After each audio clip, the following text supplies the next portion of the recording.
So what I want to talk about next is work on your genius. So your genius is something that you're really good at and that you really love to do. So for me, my genius is I love marketing. I love talking about ideas. I love talking about growth strategies. I love talking to other business owners. So for me, kind of the higher level viewpoint of where the business needs to go is my genius. And when I work in that genius zone, I'm much happier and I'm much more energetic. So if you look at most business owners, and again, I was this way the first 10 years of my business, is I worked on a lot of things that I didn't like to do. At the time, I thought that I needed to do them. So for me, my genius isn't project management. My genius isn't, managing rental properties. Those are things that I can do okay, but there's things that are better use of my time and that I'm much better at.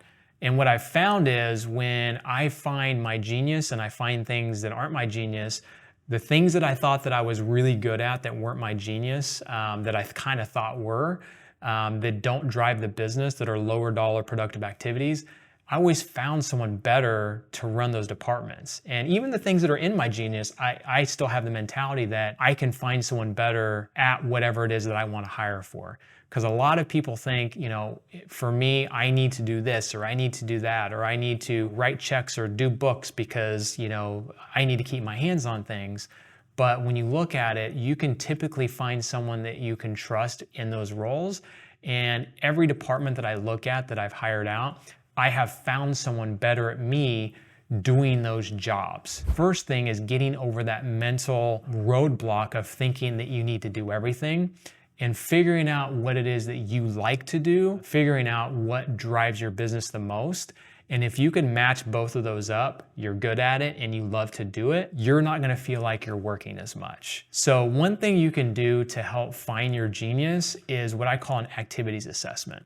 So this is something that I like to do in masterminds that I run is I've got a sheet that I put together that you list all of the activities you do on a daily and weekly basis. You rate them from a priority of 1 to 3. 1 is it drives the business and gives you results. And then 3 is if you didn't do it, it wouldn't really matter much. It doesn't really drive that many results. It's something that probably has to be done at some point. And then do the same thing with effect it has on your business. So how much do you love to do it and how much effect does it have on your business from a dollar perspective?